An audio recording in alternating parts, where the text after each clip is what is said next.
now, but you are in a Zoom meeting and you are in session one. And so I'm going to welcome our attendees to the session called Working with Mental Health Disabilities, Key Principles and Successful Practices. And I'm pleased to introduce Emily McElmurray, the Director of Vocational Services at Peckham. If you want to just introduce yourself and tell us a little bit about your organization as you start your presentation, Emily. Sure. My name is Emily McElmurray, as Dr. Parikh said. I work at Peckham Incorporated. We are a nonprofit social enterprise mix where we employ people with disabilities, and I am joined by my partner, Kat Thompson. If I can move my slide.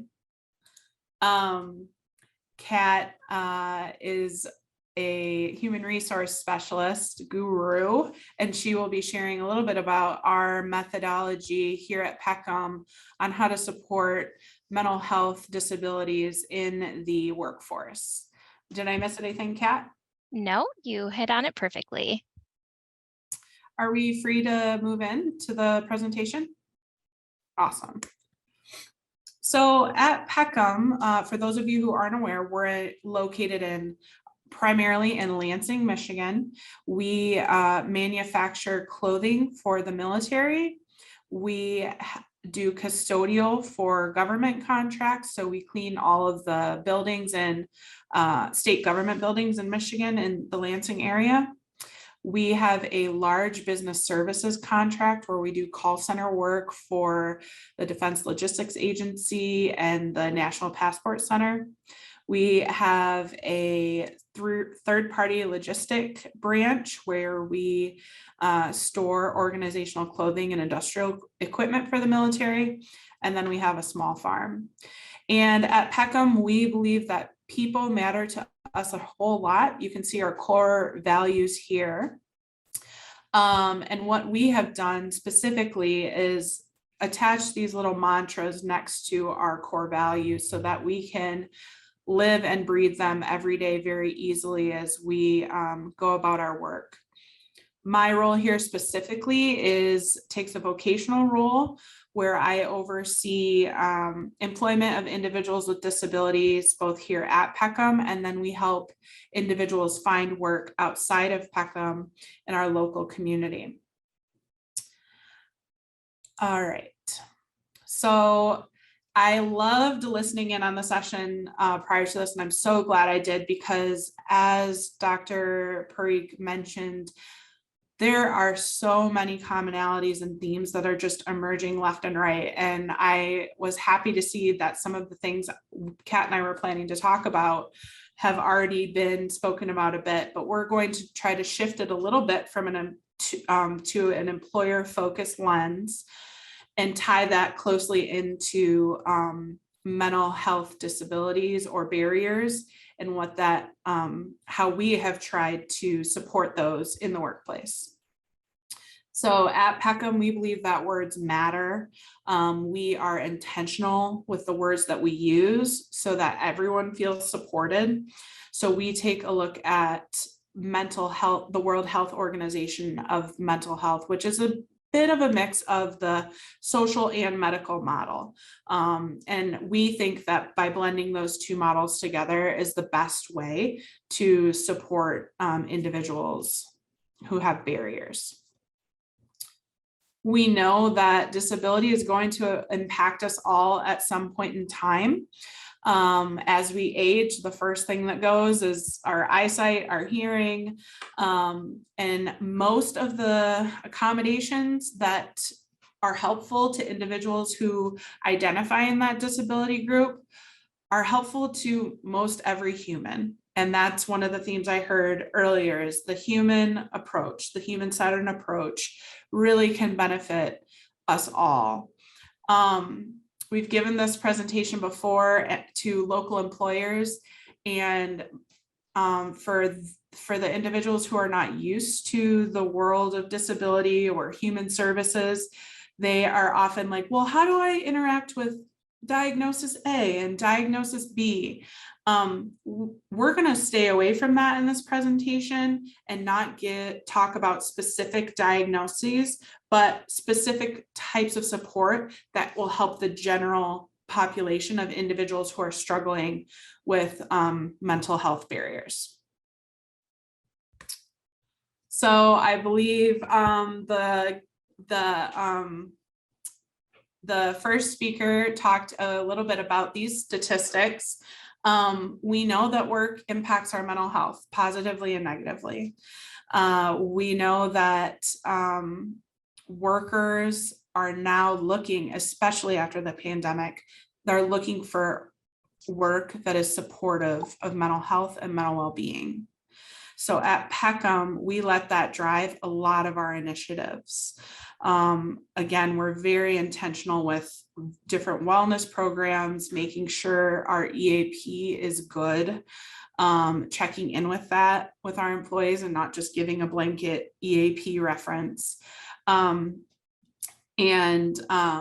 Because we know it is a priority of the current workforce. So one of the big drivers of the exacerbation of barriers related to mental health is stress. That's common knowledge, but I do think it's important to point out and take a look at the words here that are describing each part of the human, whether it's the body, mind, emotions, or behaviors. These are not foreign terms. These are terms that probably all of us feel at some point in time, like the spectrum of well-being as that exists. We're falling in one of these at one point in time, any point in time, depending on the stress we're experiencing, good stress or bad stress. And what we just like to level set here before we dive into some of our approaches to say that all of these things are normal and struggle is normal, like was mentioned before. And I love that. It's, what did she say? We have to struggle more effectively or something. I loved that so much. And what we're doing here is just trying to normalize these words. Absolutely. So what does this look like at Peckham? Through lots of listening sessions and some deep data dives, we learned that one of our social enterprises, which is the business services department that Emily was talking about that handles phone calls, they employ more than 1,000 agents across 5 different locations. Some are in person, some are remote. And we also noticed they had really low employee satisfaction and really high levels of stress. So we also know that nearly half of our team members are diagnosed with psychiatric and emotional disabilities. So what's really important to us in order to set these individuals up for success, we knew we needed to make some adjustments and change up our approach. And what we have listed here, the Peckham landscape, you're like, how do you know this about all your employees? Because we have these specific government contracts, there is a requirement for us to maintain a 75% disabled labor ratio. And we have to verify that an individual's disability is a barrier to them finding or keeping a job. And so this is our breakdown from the documentation we collected over the 21-22 fiscal year. Of primary disability. Most people on that work with us have multiple disabilities, but this is just the primary disability. You can see the breakdown there. Okay, there we go. All right, so we decided we wanted to offer a coaching approach for our frontline supervisors and managers, which is what I specialize in.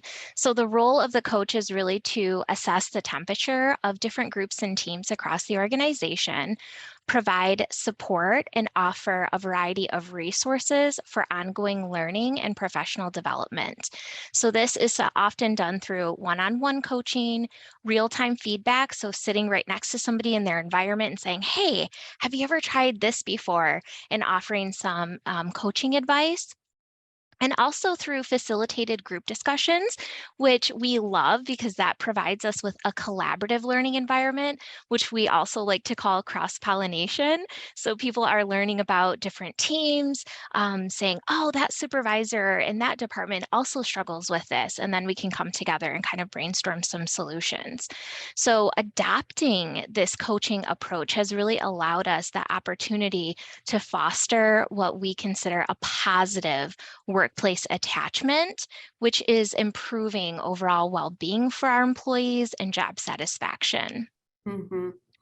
And because we are working with a lot of people who have had negative workplace attachment or negative attachment to institutions in general, such as school or other community resources, and we know that that's a barrier that exists and a barrier that causes natural stress.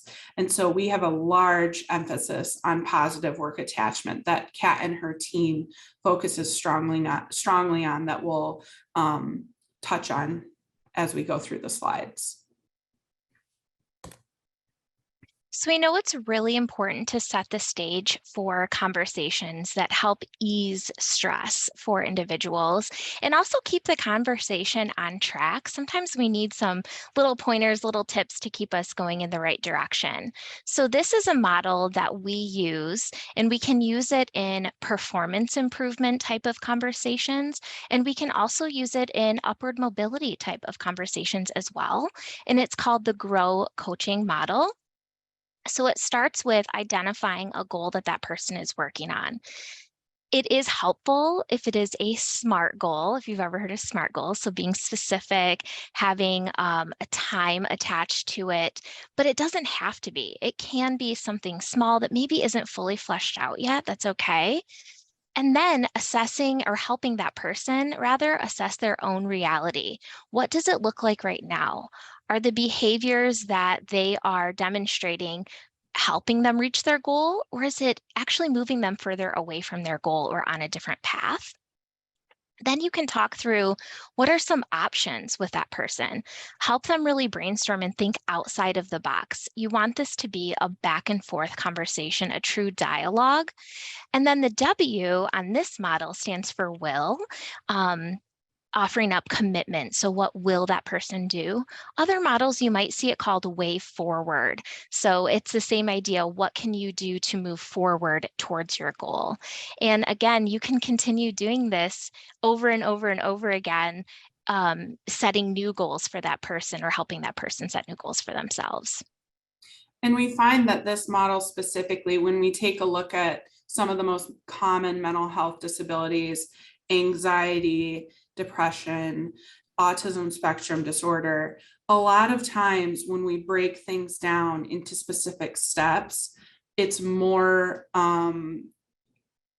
attainable, right? And we know for those specific disabilities, when they are experiencing barriers, the first thing people recommend and say and do is to break things into steps and keep things concise and future focused. Oops, my light went off. So that's why we found this model to be very beneficial with our population. So many of us have heard this before, right? Lead by example. We know it's important to lead the way when it comes to practicing ethical leadership, demonstrating your organization's core values. Those are things that are very important to us at Peckham as well. But we'd really like you to also consider what type of example you're setting when it comes to mental well-being and self-care. And I heard somebody mention it earlier today about how they let their teams know when they're going to a therapy appointment. That's something that I do too, is I put that right on my calendar. If somebody's looking for me, they can see that and it's not blocked off as private, just as letting them know like, hey, it's okay if this is something that you also need to do for your own mental well-being. So are you practicing healthy coping skills? Do you let your employees take brain breaks? And are you also taking those brain breaks and stepping away for a few minutes? Those types of things are really important. So taking care of ourselves as leaders really helps our employees feel more comfortable when it comes to taking care of themselves, which builds resilience, not for just those individuals, but when it comes to your teams and the organization as a whole. So another way that we like to walk the walk at Peckham is to constantly be checking in with questions around accessibility, accommodations, and equality. One thing I always coach my staff on is, do you have any preconceived notions about the reasonable accommodations process? We know that inevitably we're working with individuals who may need a reasonable accommodation. How do they feel asking for that? Is it neutralized? Do they know how to reach out for an accommodation? Is the process cumbersome? Continually address or continually take a look at that to make sure that it's not a burden for individuals to access. I also like to make sure that my staff is comfortable talking about equity versus equality. So you can see in the visual there, the difference between equality, accommodation, and then accessibility. At Peckham, we strive for accessibility so that everyone can strive and thrive in our environment. But we know that that's not always possible in certain workforces or employers. And so if you have the opportunity, really take a look at the accommodations process and just level that out so it's not an added layer of burden for your workforce. Now, the keynote speaker mentioned this continuum here, which we reference regularly from Canada's The Working Mind Institute. Again, I want to highlight words. Look at the words underneath this spectrum. These are words that we can feel at any point in time. And as employers, it's important for us to be able to identify symptoms or characteristics that may indicate somebody is moving towards the crisis or towards excelling, right? And it's important for us to really take time to communicate that effectively. And some people aren't comfortable asking someone how they're doing personally. That can be difficult. One thing I like to share and with my managers is do temperature checks. Temperature checks feels neutral, but it allows you to get a gauge on where your staff are at. So, hey, I'm noticing you've been coming late today. Just give me a temperature check. How have you been feeling? Is there anything I can support you with differently? By kind of taking that step back, disability can be whatever diagnosis it is, right? But this kind of allows you to step back, still connect with the individual, and really gauge where they're at. I really strongly recommend trying those means of communication. On here, I also have regularly assess your attendance policies. We know that for specific mental health disabilities, like you may need to adjust to medications at certain points in time. You may need to be switching your medications from morning to night. Do you allow your individuals that are working for you to have that flexible schedule or feel comfortable telling you that they're going through an adjustment period? And then focus again on stress reduction initiatives like we mentioned, because we know that that plays a very large part in the way that people experience their barriers related to mental health or mental well-being. Yeah. So when you're thinking about accessibility, and maybe you already are, like, how can I make my spaces more accessible and help my team out? Consider the environment, the physical environment that your team is working in. Are there things that we can do to make this environment neutral so that it doesn't add additional stress to these individuals? In the call centers, for example, We make adjustments to accommodate people with migraines and maybe some other needs similar to that. Some desks, you'll see umbrellas at their desks to kind of block some of the natural lighting. You might see dim lights in some of the rooms, and you also might see high contrast displays on their computer screen to help them with their eyes or with their migraines. We also might move someone's desk closer to a window if they need help improving their mental health. Other considerations might be pictures and video instructions, timers for tasks, or additional technical equipment that supports those with visual impairment. Something simple I always like to point out is I worked with a gentleman who had pretty significant ADHD, and he was starting in the call center and was on one of the main aisles where everybody was heading out to break. And it was so distracting, and his scores were dropping, his quality, and all of a sudden we're like, would it be better if we moved you over here and over to this section where you're not being distracted of who's walking by? He's like, yeah. So something as simple as that, and making your individuals feel empowered to ask or bring things to the table that have worked for them in the past, is very critical. And very simple when you boil it down. Sorry. That's okay. I clicked off the screen, Kat. You're up next. Psychological safety is also something that's very important. So not just the physical environment, but the psychological environment that we're providing. And if you're not as familiar with this term, it's the belief that you won't be punished or humiliated for speaking up with ideas, questions, concerns, or mistakes. So at work, it's kind of this shared expectation held by members of a team that teammates will not embarrass, reject, or punish people for sharing ideas or taking risks. But something I want you to consider is that it doesn't necessarily mean that everybody's nice to each other all the time. It doesn't mean that you're always providing positive feedback. It means that people feel the freedom to brainstorm out loud, share those half-finished thoughts, those unfleshed out goals, as I mentioned earlier, and openly challenge the status quo. And that way they can really work through disagreements together. And it's not just one person against the rest, it's all of us as a team creating that space.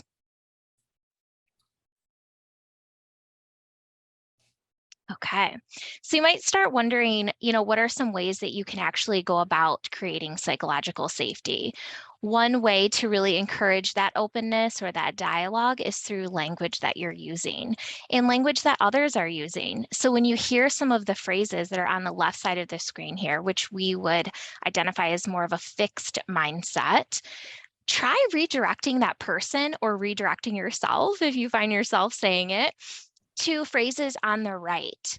So for example, if someone's saying, I don't know how, you could offer up, let's learn how together. You could even be vulnerable, as mentioned in the previous panel discussion, and say, I don't know how either. Like, let's figure this out together. That goes a long way.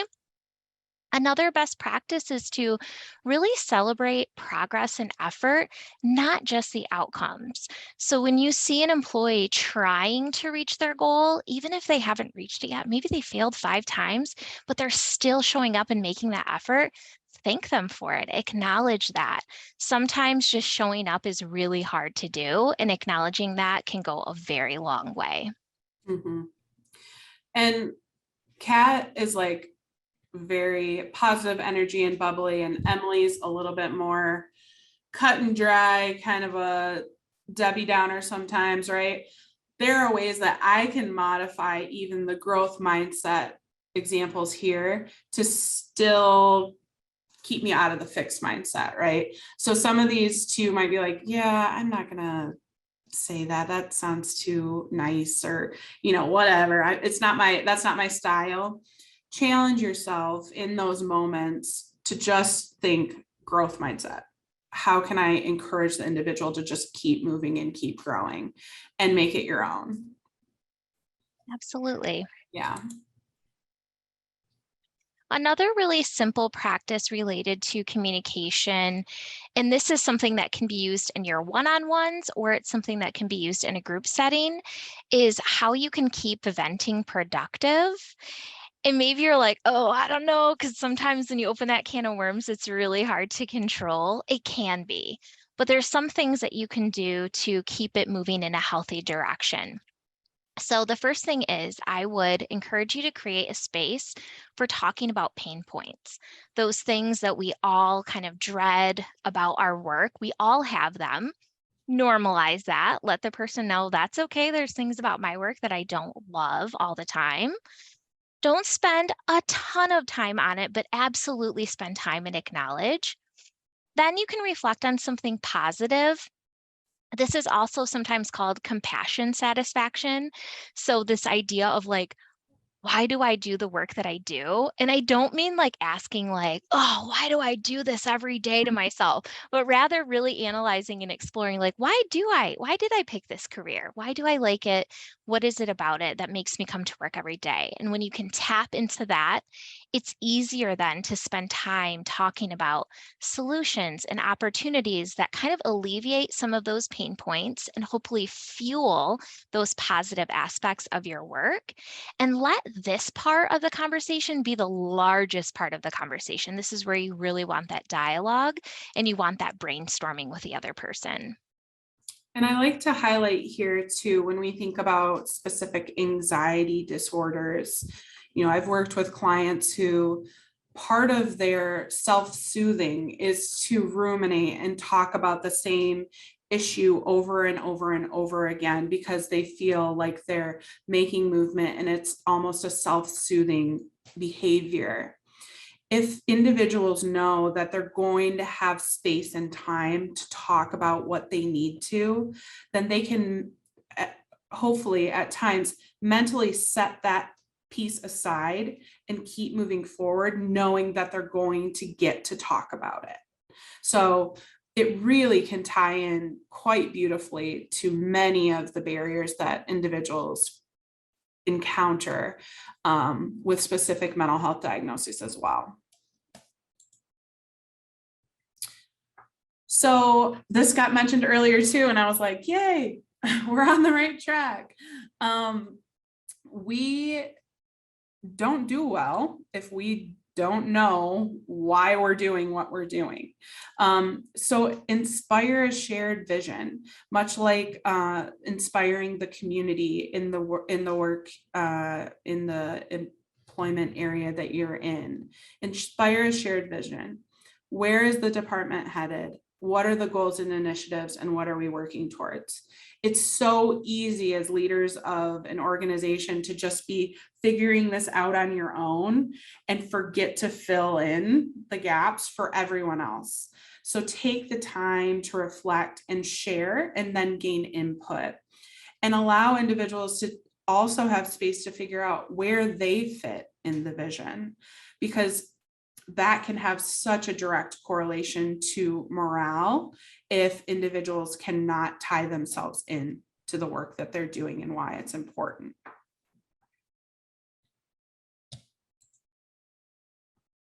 So right. Go ahead, you can. Oh, I was just going to say to recap, you can tailor your coaching approach using the GROW model. You can lead by example, and we have practice ethical leadership here, but I think the bigger takeaway is practice that self-care. Create that psychological safety and supportive work environment that really helps de-stress individuals, and it allows them to come to work as their authentic selves. Foster a culture of caring through the language that you're using, and really inspired that shared vision. You can use constant evaluation and communication to make sure that we're continuously on the same page. And communicate when you're going to reevaluate things so people know when they'll have a time and place to share their thoughts and ideas. So we got us 29 minutes in. I will send out the links to all of our socials here at Peckham if you want to learn more about us. I highly, highly suggest going to YouTube and searching Peckham Inc. we have a channel there where we have many individuals with a variety of disabilities that are giving their testimonies about why work is important to them and how it impacts their health and mental health. So please feel free to go check that out. There's some amazing videos on there that we would love for you guys to see. Thank you, Emily and Kat. You really covered a lot of ground there. And luckily, somebody was kind enough to pose a question. And so I'll just read the question to you. So let's say hypothetically that you have an employee who shows their stress by constantly saying, I'm sorry, I'm sorry. Other employees feel compelled to reassure them they don't need to say they're sorry, which then increases the anxious employee's stress. How would you redirect the employee or their colleagues or both?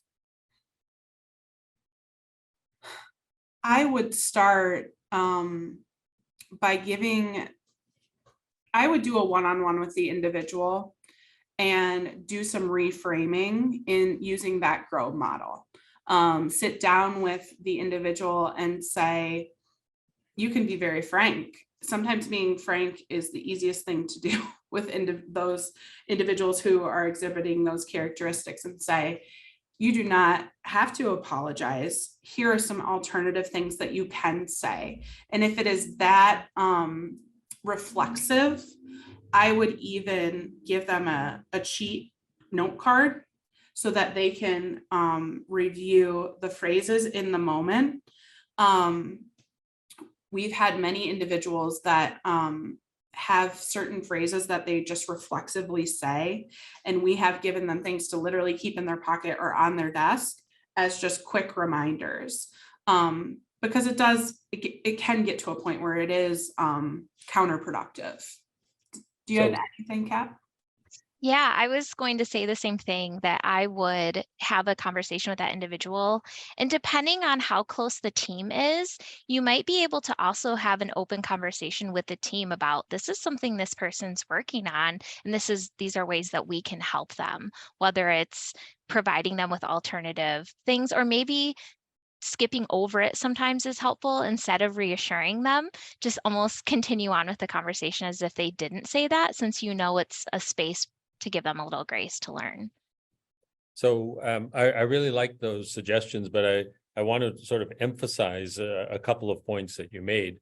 So number one, when someone has a certain way of responding, like I'm sorry, or a certain behavior, you're asking them to reflect on it. But more than that, you're actually giving them the tool, which might be an alternative way of phrasing a response. And it sounds like you probably get them to practice that response with you. And I think that's an excellent principle and a really important takeaway, that quite often we as human beings, we think we solve somebody else's problem, like, oh, well, it's obviously this, and here's the answer. And intellectually, the other person absolutely understands, but it's that practice that makes it more second nature to actually, follow through. That's difficult. Mm-hmm. And certainly, speaking as, from my therapy perspective too, the idea that if you have a particular either a negative thought or anxious thought that you wish to overcome, or a behavior, you really have to practice in the session, and it's practice, and the patient gets more comfortable with it, then they can, successfully implement it. So I really like your emphasis on, like, well, there's got to be some alternatives, and let's check them out. Mm-hmm. And just it's a human person, and you can have a conversation with them. Hey, I noticed this. What's that about? It doesn't have to, you don't have to dive deep into their personal medical history or anything, if it's an employer-employee relationship. So there are some other questions, but I'm going to ask you one of my questions first. So when you're working with people, are you is the person coming to Peckham and their employer is somehow involved, or do you just, kind of like a therapist, would you just provide, in situations where, let's say, the employer is not interested or not available, would you just provide the advice directly to the person affected? So a little bit of both. So anyone who comes to work at Peckham gets a case manager assigned to them, and that case manager helps them navigate their employment journey with us on one of those 5 lines of business. Separately, we have teams that are placing individuals into jobs locally that have disabilities and don't want to work at Peckham. And so then we kind of act as that case manager for them and the employer, only if it's what the individual wishes. So if the individual is like, I just need your help, I just want to be able to call you when I need to, I don't want you to go into the employer, we're like, okay, great, we'll work through these things. Or we can go in and foster that relationship with the employer. Now, sometimes we have employers reach out to us for people that we don't know or haven't met, and we provide consultation that way as well. So it's a little bit of everything that you mentioned that we do. Yeah, so you're firefighters, you'll go to where the fire is. Yes, yes, yes. Okay, so there are several questions, so I'm going to introduce the next question. And this is a broader topic that, as we know, with mental health disability, it can fluctuate. So someone who's depressed, when they're in an acute episode of depression, they're ill, they're not able to perform well. When they're feeling well, they perform normally and, presumably well. So do you have some global advice on how you manage individuals? So this is the manager. Like, what would you tell the manager when there's an employee who has a varying work performance? So, that corresponds to like maybe a flare-up of depression. So like at that time, they're not able to meet their performance expectations. But then when they're feeling okay, they do a good job. So how do you handle that if you're a manager of someone with this kind of recurring periodic problem? I'm going to see if Kat has some examples because she worked with supervisors managing similar situations. Yeah, I would say some of it is knowing that you are going to get, you're going to get somebody on their best day every day, but their best day doesn't always equate to great performance. Getting out of bed sometimes is just really hard to do, and showing up for work. And if the person has disclosed to you that they do struggle with this, or you see signs that they're struggling with that, part of it is just you knowing as an employer that sometimes the performance is going to be really great and sometimes it's not going to be. But you could absolutely check in with that person and say, hey, so like for me, I call them down days. Everybody calls them something a little different. My manager might come to me and say, hey, Kat, I've noticed you kind of seem like you're having a down day. Is there something that we can do today to help you get through? And I might say, I don't think there's anything. I think I just need to, kind of keep to myself today. Okay, great. I might say, yeah, actually, I am feeling really down. Could we all have lunch together? That would boost my spirits, or something like that, like going to the individual and asking what they need that day. So part of that was, you started off by the manager noticing something. So how would I be, as the person who's experiencing, a flare-up, how would I have established a safe way of communicating with my manager around that? Yeah, that's a tricky part. It comes down to really establishing that trust and building that relationship with that person. And that person may not feel comfortable sharing specific diagnoses, but as a manager, you could talk through the barriers that you've noticed that they're struggling with, or the challenges that you see, and then kind of opening up for dialogue of what they're able to share, what they're willing to share. Sometimes they don't even know. But do people need like a piece of paper that says, hi, I have a disability and I might periodically need an accommodation? Or is there another way of approaching that? I think the way I would approach it is by describing, as a manager, describing what you're noticing and pulling that person aside and asking them, have you ever experienced this in the past or at other employment scenarios? How did you work through that then, right? Because we know this is cyclical. So as we're learning this, we can pull them aside, neutralize it a bit, ask them what they've done in the past to open that door for them to feel comfortable sharing. And a lot of times they're like, yeah, sometimes when I feel it this way, I just have to go home. And then you can work from that. Or sometimes when I feel this way, I just need to take a walk around the building for 10 minutes and I can try again.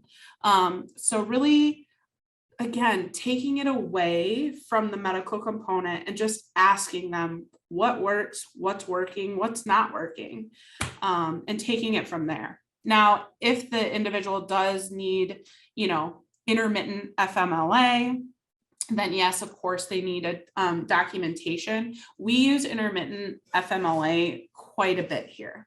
And that's sometimes a tough thing to navigate for smaller employers, but we do use that quite regularly. Okay. So there are a couple of questions, one of which is directly building on what we've just been talking about. And I'll just read the question to you. As an individual contributor who struggles with mental health issues that often manifest in people pleasing, how do you recommend advocating for oneself for asking for accommodation? That's a good question. I would follow that question with a question. I would be interested in what type of accommodation they were looking for to help me direct my answer. Yeah, so I'm thinking a little bit that maybe the question could be reworded that, like, I don't want to disappoint people by asking them for like some degree of accommodation, but I need to do that.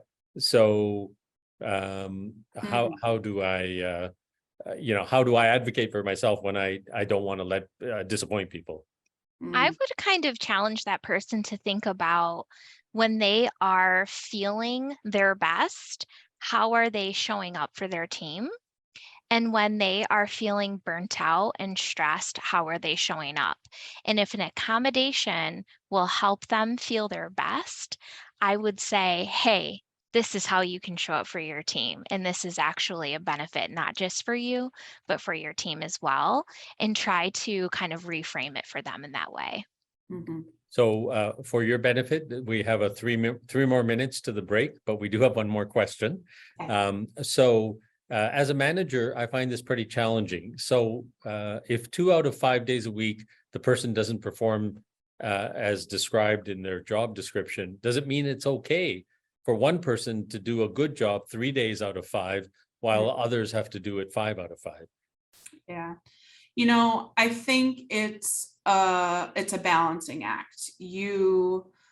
If you have a supportive enough environment where you can have those candid and vulnerable conversations with the individual who underperforms consistently, and you can work together on those things to work towards improvement, I think that that's one avenue. But just because somebody is underperforming and are saying that they have a mental health condition, if they're underperforming to where there's no improvement, sometimes the best outcome is for that individual to take a pause and address their mental health, right? It's not your job as the employer to determine, is this mental health? Is this just an individual in a bad job match, right? It's not your job to figure that out. It's your job to see if you can get them to make gradual improvements. And if they're not making gradual improvements, you have to make the decision, is this something I can continue doing for my business? Or is this a larger conversation that we need to facilitate with HR and move them towards getting additional help outside of work? And then also talking about whether or not it is a good job match. I mean, we don't accommodate people here so much that we're lowering our standards or expectations. We keep the same standards and expectations for everyone and foster an environment where things are accessible and we can have those conversations. And sometimes it's not a good job fit. But I just encourage you to build that space for people to work through that. Yeah, so in the last 30 seconds, I'll just add one other perspective that I have, and that is, we're all in this lifeboat together. And if we want to be technical about it, there are studies which show that when you have a group trying to solve a problem, having a group that is diverse with people with all different kinds of strengths, bad experiences, good experiences, and different skills, that's actually much better than having a team of like just total high performers who are very similar and they're all high performers. They don't do as well, so you need a diversity of people. And so maybe in that spirit, being able to work with someone who may have periodic difficulties, they may contribute in other ways, for the greater good. And I think we also want to feel good about how we conduct ourselves, and bringing along everybody to the party is better than being selective and only bringing the popular